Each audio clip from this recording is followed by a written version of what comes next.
Saya tak nak teruskan.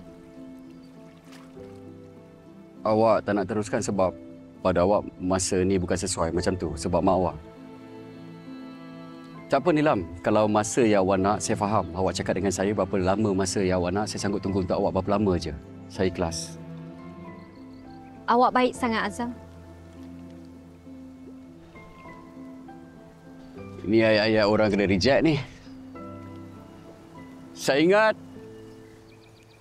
lepas saya ada untuk awak, saya buat macam-macam untuk awak, saya berkorban apa saja untuk awak, awak akan bagi peluang pada saya, awak akan terima saya. Tapi end up sama je. Habis tu apa yang awak tulis dalam buku masakan saya tu? Apa semua tu? Saya memang hargai semua tu. Awak memang kawan yang baik, Azam. Kawan? Muka ni kawan? Muka yang ada untuk awak, bahayakan diri untuk awak. Kawan awak anggap? Dia anggap aku hanya kawan je lah weh. Mulai sekarang saya nak buat semua benda yang saya suka.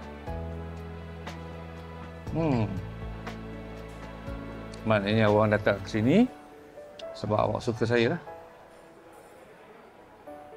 Just kidding. Just kidding. Chill. Lagipun, Datuk ada hutang saya satu cerita. So sekarang ni saya nak tahu, kenapa Datuk susah sangat nak maafkan Datin Laila? Masa dia mengandung dengan anak kami, Datin keguguran. What? Wait. Datin Laila keguguran dan Datuk tak boleh maafkan dia? Datuk salahkan dia? Laki jenis apa Datuk ni? Dengar dulu. Okey. Saya reda kalau dia keguguran atas sebab yang tak boleh dielakkan. Tapi Datuk Rahman tu suami orang. Kau tak rasa bersalah ke? Betul apa Julia cakap tu. Mama pun nak halang Nilam berkawan dengan sesiapa ke? Boleh tak? Jangan terpengaruh dengan orang lain. Nilam tak sukalah orang kontrol hidup Nilam. No, I'm not trying to control you.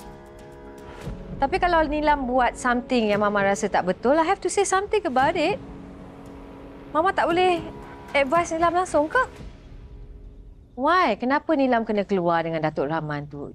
You know, dia someone's husband. Macam dah terlambat sangat je Mama nak nasihat Nilam.